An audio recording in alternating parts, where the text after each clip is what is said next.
Life doesn't always go the way we expect. I spent nearly 30 years climbing the corporate ladder in middle management, feeling secure in my career. But the economy proved far more unpredictable than I could have imagined. The downturn came quickly, and soon the company that seemed so stable was shrinking rapidly. I could see what was coming, but I felt powerless to stop it. As my career unraveled, I tried to keep things steady at home. I didn't want to burden my second wife, Kathy, with my troubles, especially since her real estate business was also suffering. She was barely scraping by, closing only a few sales here and there. Both of us were struggling in our separate worlds, not fully aware of the personal storms we were each dealing with. At 50, I found myself back in school, a path I never expected to take. After nearly 3 decades with the same company, I was blindsided by the sudden layoffs. The severance I received wasn't much, but it was better than nothing. Our house and cars were paid off, so we weren't in terrible shape financially, but it still felt like a huge shift in my life. Kathy was also struggling, but she stayed hopeful. "Things are getting better," she'd say after finally landing a few showings. One day I decided to surprise her with lunch. I checked her first appointment, but didn't find her there. I eventually spotted her car at her most expensive listing, a huge estate that could have brought in a big commission. When I walked in quietly, I didn't want to disturb her with a client. But then I found her in the kitchen, with a man. He had his pants down and she was on her knees. They were laughing and he was making crude comments while she smiled up at him. I stood frozen for a moment, then pulled out my phone and started recording. Once I had enough, I couldn't hold back my anger. I confronted the man, firmly grabbing his collar, but quickly realized that aggression was not the answer, and chose to walk away. Kathy, shocked, ran out, leaving her blouse open behind her. The man was still moaning on the ground when I took his wallet, got his name, and told him I'd see him in court. He begged me not to ruin his family, admitting he wasn't the first man Kathy had done this with. He gave me a friend's name to back up his story. After that, I never spoke to Kathy again, except during the divorce. She sent me a long letter of apology, claiming she had done it to save her business. I didn't bother reading past the first page before throwing it away. I tried to keep things civil during the divorce until Kathy realized I wasn't coming back. Then she turned difficult. At our meeting with her lawyer, I handed over the photos and said, "If she fights me, these go public. I found 2 more men she's used her sales techniques on. This is still an alienation of affection state, and the lawsuits from their wives could ruin her. She'll likely lose her real estate license, and even if she keeps it, no one around here will hire her." I gave them an ultimatum. This deal isn't bad, and it's her only shot. I want a decision by the end of the day. Her lawyer called just before the deadline. She had no choice but to agree. I wouldn't live in the house again, so she had to buy me out or sell it. She was furious when I told her she couldn't be the one to sell it. To raise the money, she had to sell her sailboat and Mustang. Rumors spread despite my efforts to keep things quiet, and she started having trouble getting listings. Once the divorce was final, I moved away. I found a great deal on a foreclosure, thanks to what I'd learned from Kathy. It was a 3-bedroom house on 9 acres with a barn and outbuildings. Way more than I needed, but I figured I could sell it for a profit later. When I met with an employment counselor, they laid out the harsh reality. The job market here is even tougher, and not having a degree is holding you back. You should consider going back to school. You only need about 1.5 years to finish your degree, and we'll cover tuition and books. With nothing to lose, I enrolled in a community college that had a partnership with a university, so I could eventually get a 4-year degree. Most of the students were older, like me, trying to improve their lives. I even made some friends and started dating, sometimes women younger than my 2 sons from my first marriage. My ex-wife had cheated too, but the boys were older by then, and we still had a good relationship. In my last semester, I took a workshop on starting small businesses. The final project was to create and market a fake business. Our instructor paired us in teams with people we had little in common with, thinking it would spark creativity. My partner, Gail, was a fashion major about 20 years younger than me. She was smart, but inexperienced. I invited Gail and a few other teams over to my place for a brainstorming session. After we hit a wall with ideas, we stopped trying and started drinking. I made sure everyone had a safe spot to sleep. Gail and I ended up talking about fashion and branding. She brought up how brands like Members Only and Izod made fortunes through smart marketing, even when the products weren't that great. We joked around, looking at our friends on the couch. "What about redneck chic?" I asked. Gail laughed. "We'd have to brand it." Looking at my friend's Aeropostale sweatshirt, I said, "How about Air Raccoon?" She burst out laughing. "And jeans, lardash!" We joked back and forth until Gail headed to bed. The next morning, I couldn't stop thinking about our conversation. That's when it hit me. We had our fake business idea. My administrative and marketing skills would pair perfectly with her fashion and production expertise. I made coffee, and Gail helped with breakfast. As everyone else slowly woke up, some ate while others just nursed their coffee and juice. I asked Gail to stay after everyone left, and I shared my idea. She grinned. I was thinking the same thing. She designed a logo of a raccoon, but something was missing. Then it came to me. Wings. It's Air Raccoon after all. She agreed and adjusted the design, and it looked much better. She also created the Lardash logo, a cheeky design shaped like two bum cheeks for the rear pocket. We now had a design, business plan, and marketing strategy. Time to move forward. Gail didn't have money but had the talent for production. I could handle the rest. Later I asked her, "Wouldn't it be great to have real products, not just graphics? What do we need?" She explained we'd need a professional programmable monogram machine, costing anywhere from $7,000 to $15,000 new, or less if we found a used one. "That's more than I thought," I said, "but it's doable. Gail, how about this? I'll fund the startup, you handle design and production, and I'll take care of the rest." She thought about it for just a moment and agreed. I hired a lawyer to draw up a fair deal. The company would be called Redneck Chic Clothing Company, and I'd own the trademarks for Air Raccoon, while Gail would own the Lardash trademark. Since I was funding everything, I got 65%, and Gail got 35%. She wasn't thrilled with the split, but eventually agreed, knowing I could easily replace her. We found a $12,000 machine for $4,000 from a seller desperate to unload it, and had it delivered to my garage. After some training, Gail was thrilled and got to work. We bought 6 dozen assorted t-shirts, men's in black and dark red, women's in pink, yellow, and gray, plus black and white hats. Gail programmed the machine, and soon it was running, stitching our logos in a blend of silver, white, and black threads. The wings on the raccoon had a gossamer look exactly as we envisioned. We had Alice, Jamie, and some friends model the clothes. Gail insisted on getting an overlock machine to sew prototype jeans, which wasn't as pricey as the monogrammer. We even got help from some students in the TV and radio department to make a commercial. The ad featured Alice wearing our work jeans and Air Raccoon shirt, helping Jamie on the farm. Later, she wore the dressier version with a pink shirt, confidently looking into the camera. The tagline, "Lardash jeans, definitely not for little girls." The instructor was shocked by our success, and we aced the course. More importantly, we started getting real product requests and built a strong local following. Gail and I had different ideas about the business, but we agreed on many key points. I had a 48x36 metal building on my property, so we applied for a zoning waiver as a cottage industry, got approved, and remodeled it. We added insulation, a heat pump, a 2-stall bathroom, and a break room. We installed 12 new Melcro machines and advertised for employees. We were fortunate. The area had a history of textile work, so there were many skilled sewers. We received 900 applications for just 12 positions. We tested each candidate, ensuring they could handle the machines. By the end of the week, we had 11 hires. The last hire came unexpectedly, a woman in her 60s named Mavis. She didn't apply formally, but showed up asking for a chance. She had 50 years of experience sewing everything from shirts to sales and was in desperate need of work after her husband passed. Despite not knowing the machines, she was confident she could figure it out. I gave her a shot, and she teared up with gratitude. Gail wasn't thrilled at first, but was impressed by how quickly Mavis learned. She mastered the basics in 3 hours. We paid employees minimum wage plus a production bonus if they operated the machines at 80% efficiency, averaging $9 an hour. We couldn't offer full insurance, but arranged a deal for 4 doctor visits a year for $20 and up to 3 free generic prescriptions. It wasn't much, but the workers appreciated the effort. Most of them were middle-aged, with experience in the textile industry. Mavis naturally became the floor manager, acting like a grandmother and motivator to the team. We had each employee make a shirt in all 5 colors, with their names monogrammed, which became their uniforms. They voted to work 9-hour days Monday through Thursday, and 4 hours on Friday, with overtime available if needed. Birthdays were celebrated with a party, paid day off, or extra pay, and we always gave a nice gift. Mavis got a 19-inch flat screen, a Blu-ray player, and a year of Netflix as a birthday gift. She cried for an hour before heading home. Gail grumbled about the cost, as money was starting to become her focus. For a year, we kept expanding, adding a mini shift of college kids working nights and Saturdays, but still couldn't keep up. Eventually, I told Gail we needed to find a bigger facility. "How big?" she asked, trying to hide her excitement. After reviewing projections for a month, I replied, "Big enough for at least 100 machines and space for your jeans line. We might need 2 buildings." Gail was thrilled. We found a large facility and a smaller one nearby. We planned to bring in 25 machines at a time with a full setup in a year. Gail began shopping for overlock sewing machines to start the jeans production. The business had grown too big for us to handle alone. We needed managers for the plant, production, office, HR, and accounting. Our original workers were nervous about the changes, fearing the loss of the informal environment they liked. I reassured them during a meeting. "We're not moving you. Your jobs are safe.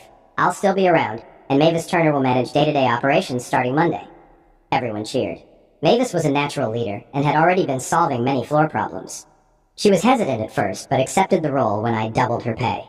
I also gave all the original workers a bonus of 2 weeks' pay as a thank you. Gail thought I was spoiling them, but I believed in investing in loyalty. The real branding breakthrough came from Mavis. Her great-nephew, a race car driver, had just moved up to the Busch Series, the equivalent of AAA in baseball. He was one of the few black racers on the circuit. Mavis asked for a day off to see him, and I had an idea. I'll give you the day off with pay if you bring him by for lunch. I'll treat everyone if I can have a few minutes alone with him. She was thrilled, and I saw a golden opportunity for our brand. I did some research on Mavis's nephew. He had a solid racing record and was well-liked. He was married with one child, and his wife was on the plus side, which aligned well with our brand. When Mavis brought him in, he was friendly, posed for photos, and made everyone laugh, gaining some loyal fans that day. Later, I got him alone in my office. "How'd you get into racing?" I asked. He explained his dad had been a mechanic who dabbled in dirt track racing. He started with go-karts at age 10 and moved on to dirt track cars by 15. Now he was set to race in the Busch Series. I was impressed. "How do you think you'll do with the right sponsorship?" "We're running on a tight budget, but I should do all right." I cut to the chase. "Let's talk business. My company's growing, but we're not there yet. Send me some numbers to get a raccoon on your car. In the meantime, how about doing some ads for us, you and your wife? We'll pay you the going rate and work sponsorship into the deal later. Think about it." I knew I was in over my head. I went to see my old professor, the one who'd helped me start this journey. He was happy to see me, and even introduced me to his class as a success story. Afterward, over coffee, I asked if he was really retiring. "Yes, after this semester," he said. I smiled. "No, you're not. You're going to be Vice President of Development at Redneck Chic Clothing." He was stunned. "Are you serious?" "Absolutely. I need your connections in the academic and business world. Start building a team. We'll discuss salary later." I had already talked to Gail, and she was so focused on setting up the jeans factory, she agreed without hesitation. We also got lucky with new hires. My oldest son had just been downsized, so I hired him as our controller.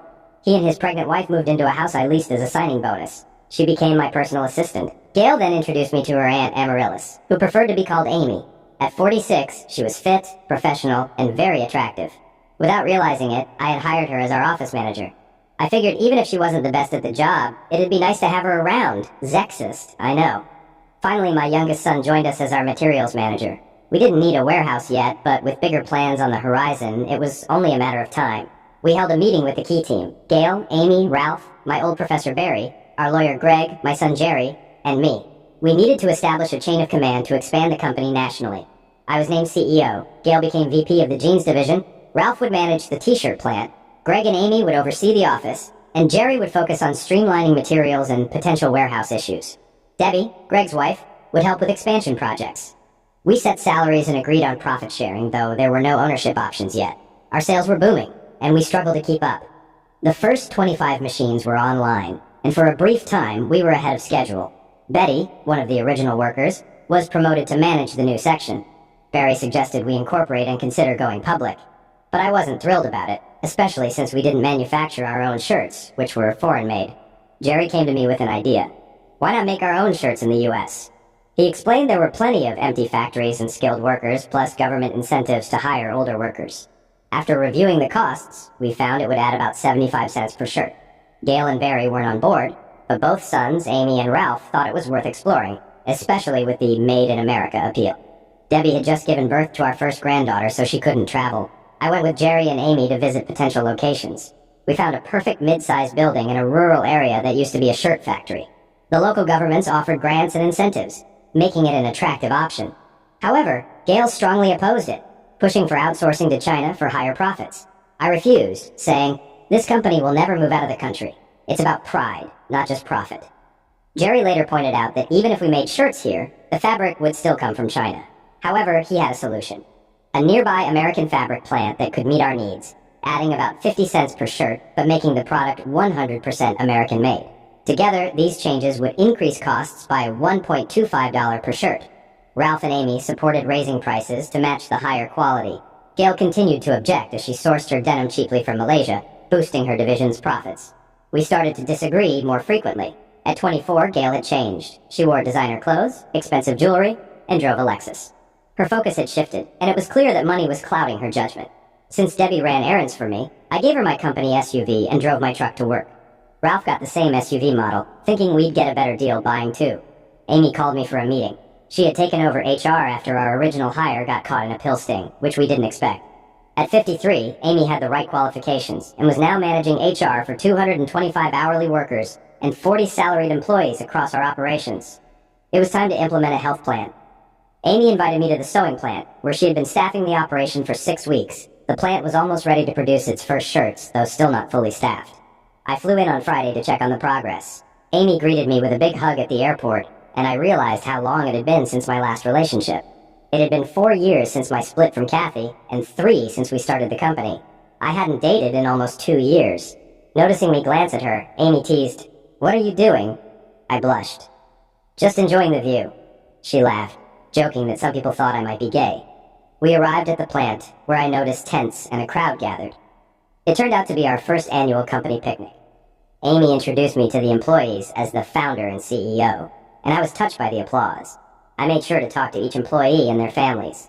The highlight was when the oldest employee, a 67-year-old grandmother, presented me with the first shirt made at the plant. I had it monogrammed by Mavis, framed and hung in my office. The company was thriving. Greg kept our finances stable, and Mavis and her team worked on new product designs, including a long tail line of collared shirts with a larger raccoon logo. We were also developing jackets with an even bigger logo. Mavis, now 65, even made a stuffed raccoon toy for her granddaughter, complete with wings. During a rare half-day off, I stopped by to see Mavis, who admitted she missed sewing, but was proud of her work. When I asked about her retirement plans, she hugged me and said, "Not until you run me out. I've never been happier and am so grateful for this opportunity." I smiled and replied, "You'll probably outlast me." I was captivated by the stuffed raccoon Mavis made, so I had her make one for my granddaughter, which became her favorite toy. Mavis even made one for me that I kept on my desk. After a year of seeing it, I realized the potential. No stuffed animals were made in the US anymore. I put Jerry in charge, and a month later he had a plan. We set up a small factory with 14 employees using older machines, which produced high-quality toys. Gail opposed the idea, but I made the factory independent and owned solely by me under the Redneck Chic license, which appeased her. Since Mavis designed the raccoon, I gave her 25 cents per toy sold, and her quarterly checks rivaled her salary. Gail, now mostly at the jeans plant, had a new boyfriend, and Greg wasn't impressed with him. Meanwhile, we signed Will Turner, Mavis's nephew and a rising race car driver, and his wife Mary as endorsers. Initially hesitant, Mary eventually embraced our brand, modeling our jeans and shirts. Will promoted our products at the racetrack, handing out hats and shirts, and even launched our long tail line. When we raised prices after going all-American, sales dipped briefly, so I posted a video explaining the price hike and used the phrase, "How much is your country worth to you?" Sales quickly rebounded. The stuffed raccoons became a hit, and we donated them to factory workers in local hospitals. ESPN featured Will handing out toys, nicknaming him the Raccoon Fairy, which caught on among his fans and fellow drivers. His car even featured the raccoon logo, boosting his popularity, especially with kids. As demand grew, we doubled the toy production. However, the stress of expanding the company and long work hours caught up to me, and I collapsed from exhaustion. My doctor warned me to start exercising and delegating more, or I'd face serious health issues. Surrounded by my family and team in the hospital, I realized it was time to make some changes. Debbie and Maria gave me a hard time, saying I needed to live long enough to meet my grandson due in 6 months. Maria also revealed she was pregnant, showing me her engagement ring and teasing, "You've got a lot to live for, old man." They joked that I needed a wife to keep me alive long enough to nag me to end of life. Amy and others stopped by, and Ralph and Barry teased me about taking it easy. What surprised me most was Amy, who was emotional, and scolded me for not realizing how many people depended on me. Mavis, too, hugged me tightly, crying and making me promise to take care of myself. After 3 days in the hospital, I returned to the office where production stopped as everyone hugged me. Amy and Mavis then set up a schedule where I would work until lunchtime, then go home to rest. Amy often joined me for lunch to ensure I ate healthy, keeping me from indulging in fast food. I came to enjoy these lunches, especially since Amy and I hadn't spent much time together before. We talked about our lives, and I shared my experiences with failed marriages due to cheating. Amy opened up about her own divorce 6 years ago, sharing her hatred for cheaters, and how she was glad to be rid of her ex-husband. I asked if she was seeing anyone, and she joked that her boss kept her too busy for a relationship. I laughed and admitted that while I had once sworn off marriage, I was rethinking it, believing that I could eventually find the right woman. The conversation shifted when Amy mentioned Gail's talk of moving the jeans operation to China. Gail had been spending more time at the main office and was engaged to someone Amy didn't like. Gail seemed frustrated with being a business owner instead of pursuing her original dream of being a fashion designer. And she still resented not getting a 50-50th split when we set up the business. I was surprised, as I had felt 35% was generous, considering I came up with the concept, name, and funding. It made me think that perhaps it was time for us to part ways. Amy seemed surprised, especially since Gail was her niece. I don't think that's a good idea. Gail needs your guidance, and she wouldn't do nearly as well on her own, I grunted. Just talking, but make sure she knows. No part of my company is going to China. We're making good money, and 300 Americans depend on us, not counting our suppliers. Amy nodded. I'll tell her, but if she pushes, do what's best for the company. I trust you to make the right call. She held my hand for a moment before realizing and pulling back. We promoted Jerry to help with daily operations, and Ralph took on more of my duties. Since I was working half days, Debbie became Ralph's assistant. I knew something was up when Greg invited me to lunch on Sunday. Both Debbie and Maria were pregnant. Debbie was 7.5 months along, and Maria was 5.5 months. During a quiet meal, I finally asked, "What's going on?" The women left, and the boys hesitated before telling me the issue. "Dad, Mom is in bad shape. She lost her job, caught her husband cheating, and her house is in foreclosure. Can we help her?" Greg explained they had found her an apartment and would cover the first year's rent and utilities, while Jerry would add her to his phone plan. Then Jerry added, "She needs a job. Gail's assistant just quit, and we think she'd be a good fit. Gail might be more polite since she's our mom." I didn't like the idea, but reluctantly agreed. "Fine, but keep her away from me. If she causes problems, she's out." The boys were relieved. "Thanks, Pop. You won't even know she's there." Maria and Debbie hugged me, clearly happy with my decision. Maria said, "You're a good man, Papacita." Debbie whispered her thanks, adding that she'd been against letting Rosalind move in with them. I told Amy about it at lunch on Tuesday. She wasn't thrilled. "Are you sure? You don't need more stress?" "I'll manage. She's their mother, and Gail will keep her busy." Amy laughed.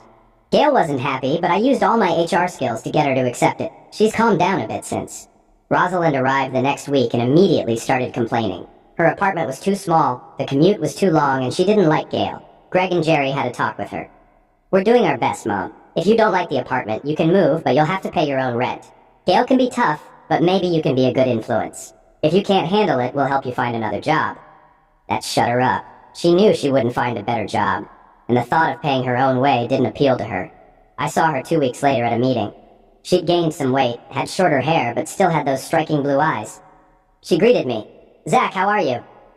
"I'm fine, Roz. How have you been?" She didn't like being called Roz, but she kept calm. "I've had better days. Thanks for your help. It means a lot to me and the boys. So, how do you like being a rich business owner?" "A bit different from what we imagined years ago." I smiled. "Didn't expect a crowd of grandkids, either. Can't wait to meet our grandsons." Before I could say more, Amy walked over and put her hand on my arm. There was some silent tension between her and Rosalind, like a mental standoff. Amy then said, "Time to start the meeting, Zach. Let's keep it short. I want to try that new Mexican place for lunch." She addressed Rosalind with a dismissive, "Rosalind!" And I saw Rosalind tense up.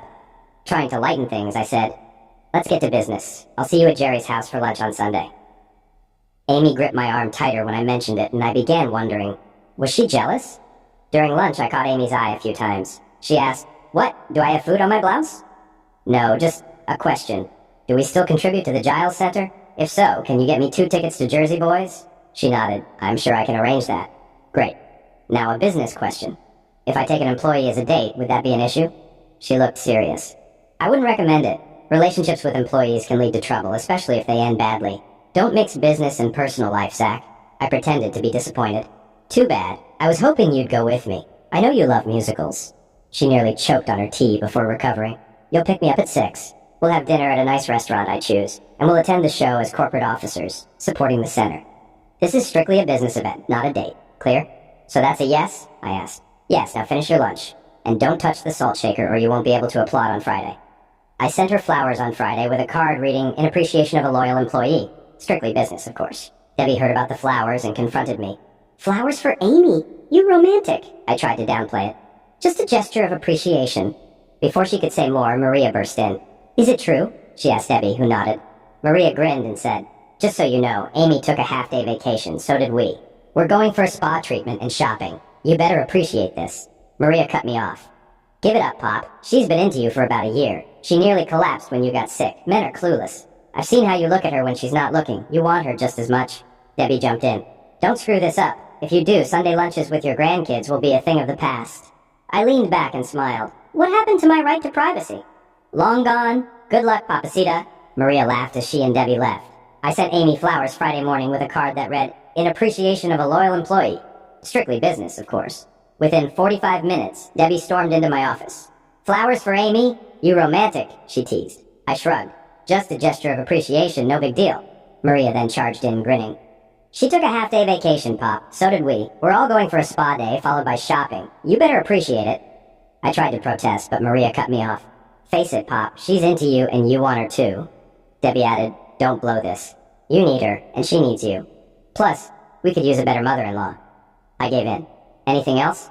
Maria checked her watch. "Yeah, Greg and Jerry are coming to take you shopping for a new suit. You're not wearing that old stuff. And forget your truck. A limo will pick you up. This non-date is going to cost you, but you're rich. You're welcome." Greg and Jerry walked in just as she finished, and everyone laughed, except me. "Let's get you a suit that's actually from this decade," they said. I sat in the limo, feeling like a nervous teenager on a first date. When I got to Amy's house, I admired her well-kept yard. Neat, attractive, and beautiful, just like her. When she opened the door, I was speechless. She wore a perfect little black dress, conservative yet sexy, knee-length, and perfectly fitted to her curves. Her hair was styled in an elegant semi-bun, understated but alluring. She let me squirm for a moment before saying, "For God's sake, Zach, say something." I blurted out, "You're so beautiful." She blushed and giggled. "Thank you. Glad to know your daughters-in-law's efforts weren't wasted. I feel like a princess." I smiled. "They're getting upgraded in the will, and I mean it. You're beautiful. Come, princess. Your carriage awaits." She wrapped a shawl around her shoulders, took my arm, and we headed out. We went to a new Thai restaurant. Amy loved spicy food, but I couldn't handle it as well. She ordered both spicy and mild dishes, feeding me small bites while I wiped my brow. Afterward, we walked to the venue on the warm evening, and I got used to the feel of her hand on my arm. The performance was excellent, and we had some of the best seats in the house. She held my hand the entire time. Afterward, she said, "Thank you so much for tonight. I loved it." "Me too. Too bad it's over," I replied. She stopped. "Over? Who said that? I'm keeping you up past your bedtime, and if you're lucky, I might tuck you in." I blushed, and she laughed. We went to a club that catered to our age group, with a Beatles tribute band playing. She excused herself, and when she returned, her hair was down for the first time, long and beautiful. We sipped drinks and enjoyed the music. She was itching to dance, so I asked, "Wanna?" and she dragged me onto the floor. I wasn't great at dancing, but the slow dances made up for it. She pressed close to me, and we took breaks for me to catch my breath. At one point, her friends Jerry and Sky stopped by. Sky's ankle hurt, so I asked Jerry to dance with Amy. She looked at me, and I nodded, watching her dance happily. After a few fast songs, they returned when a slow one began. "Thank you," she said. "Most men would be jealous," I smiled. "They're your friends, and I want you to have fun.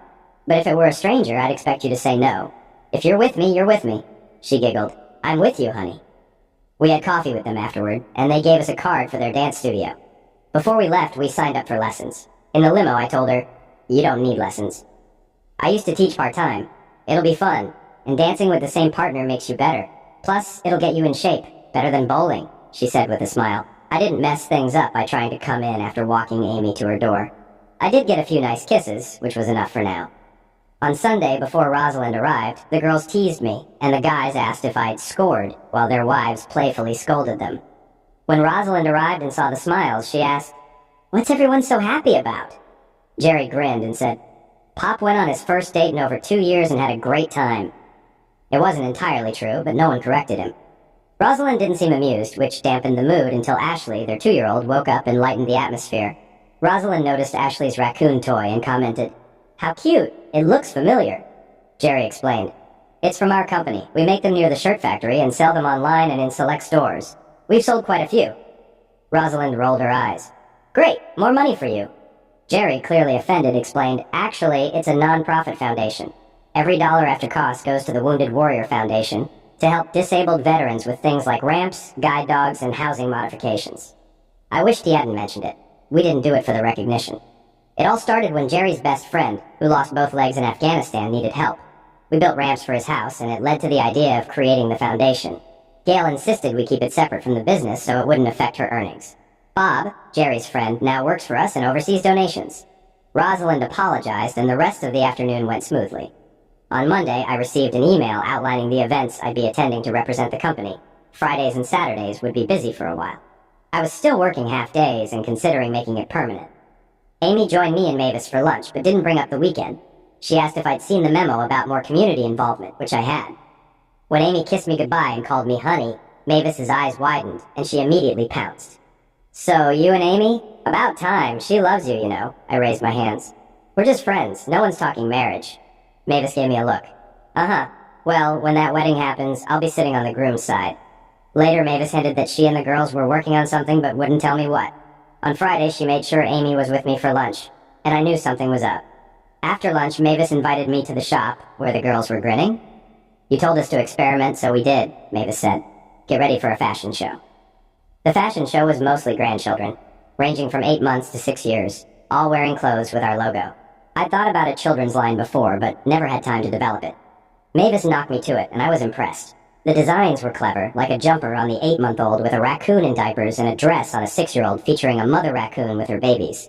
Debbie's daughter Ashley wore red overalls with raccoon heads on the bib. We introduced the baby raccoon line online, and it sold out in 2 weeks. Everyone loved it, except Gail, who stormed into my house while Amy and I were having lunch, furious.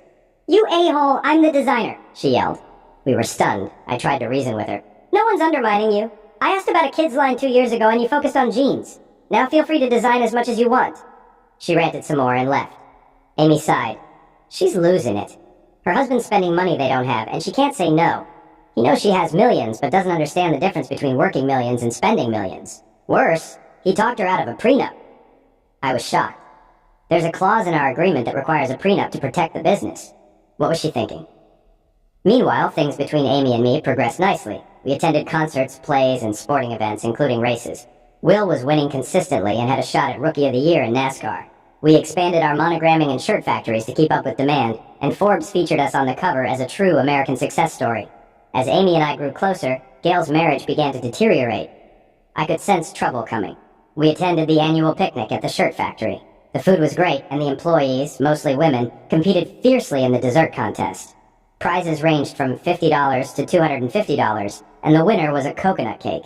The local mayor and county commissioners judged the contest, and the event made the local papers, along with a few photos of Amy and me goofing around. One photo showed me smearing cake on her face, and another caught her kissing me in revenge. The caption identified us as the company's owner and his wife, which the kids found amusing. At the hotel afterward, I was surprised when the clerk gave Amy and me keycards to the same room. Before I could protest, she hurried me along. I got tired of waiting. If I left it to you, we'd be in walkers before anything happened. Now don't screw this up. It had been a long, dry spell, and Amy made up for lost time that night. I managed 2 performances and a third at 6 a.m. The dance lessons had definitely helped. Amy outshone both my ex-wives in every way, throwing herself completely into our time together. At 50, Amy was still trim and beautiful. She made me wait in the living room while she changed, and when she finally emerged, she was wearing a sheer teddy robe and high heels. She twirled, teasing me. Do you like this? She asked. Once I regained my speech, I said, You're beautiful, but it would look even better off you. She giggled. Then it's only fair you take it off. We made love again, and afterward, I held her until she fell asleep. The next morning, we showered together and made it to breakfast with the family. Debbie teased Amy, saying she was glowing, while Greg joked that I looked like I didn't get enough sleep. They all laughed, but I surprised them by announcing we were staying a few more days. I wanted to visit the toy factory and spend more time with Amy. Mission accomplished. On the flight home, I asked, How long until you move in? Amy smiled, taking my hand. I plan to spend a lot of time in your bed, but I'm not moving in right away. We need to make sure everything's right. And just so you know, I'm an old-fashioned marriage kind of woman. Does that scare you? I replied. The only thing that scares me is not being the one you want. She held my hand for the rest of the flight. The first night home without her was rough. I kept waking up, reaching for her. The next day, we struggled through lunch with Mavis, who quickly caught on. Later, Amy promised to bring a suitcase over, just in case. She decided to stay more often. A week later, Rosalind unexpectedly showed up at my office. She wanted to talk, but I told her to get to the point.